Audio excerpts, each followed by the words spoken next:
Hello guys, I'm Chicken. Today we're gonna review this new cigarette I discovered.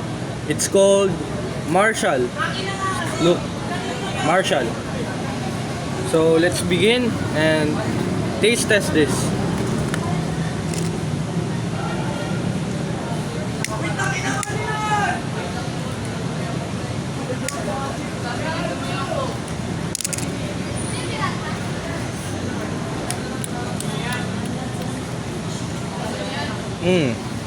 Very interesting flavor.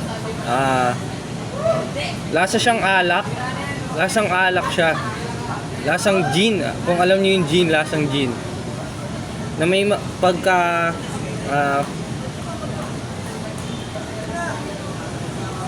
earthy flavor.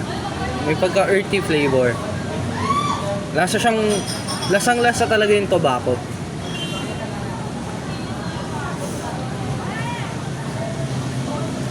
Para sa akin, okay naman yung lasa. Goods naman. Solid. For 80 pesos, isang kaha na mabibili mo. Or mas mura to sa inyo. Pero binili ko to 80 pesos.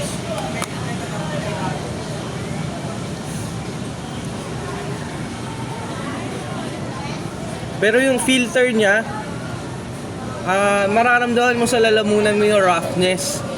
Talagang maramdaman mo yung roughness. Parang hindi firm na firm yung filter niya. Pero goods naman. After all, overall, goods naman.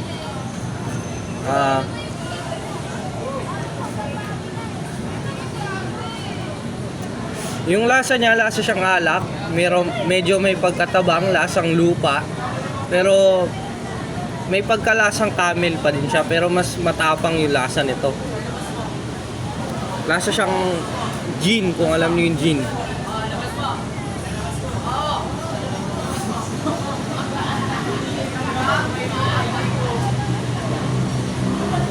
Malungkot yung araw na to kung i-check niyo yung video kung bakit. Yung unang in-upload ko kung bakit. Makikita niyo doon.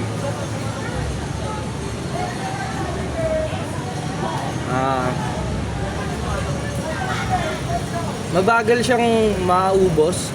Kailangan talaga sisip-sipin mo bago siya umusog. Gumalaw ba?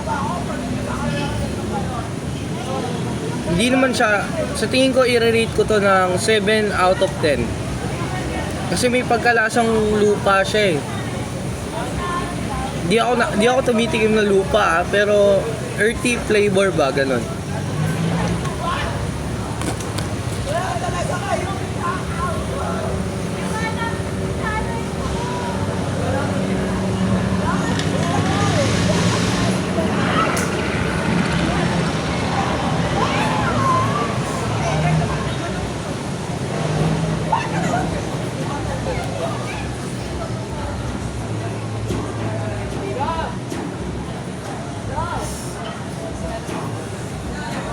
Siguro sa nicotine level niya, i-rate ko to ng 8 out of 10 kasi matapang siya, para siyang camel.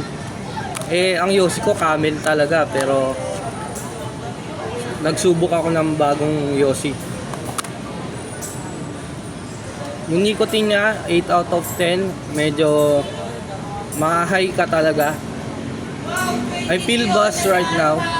Pero hindi siya kasing tapang ng camel.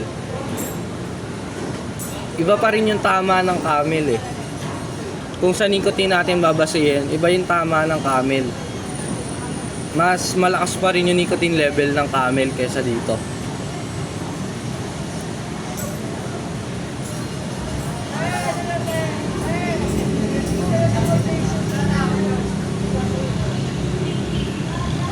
Yung lasa niya okay naman. May pagkalasang lupa lang. Pero yung nicotine level niya okay din. Hindi lang siya kasing lakas ng camel, pero ayos naman.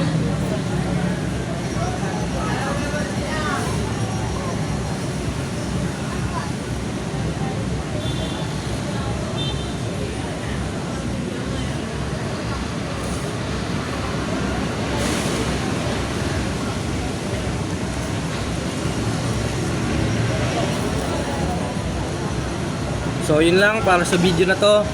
Peace out.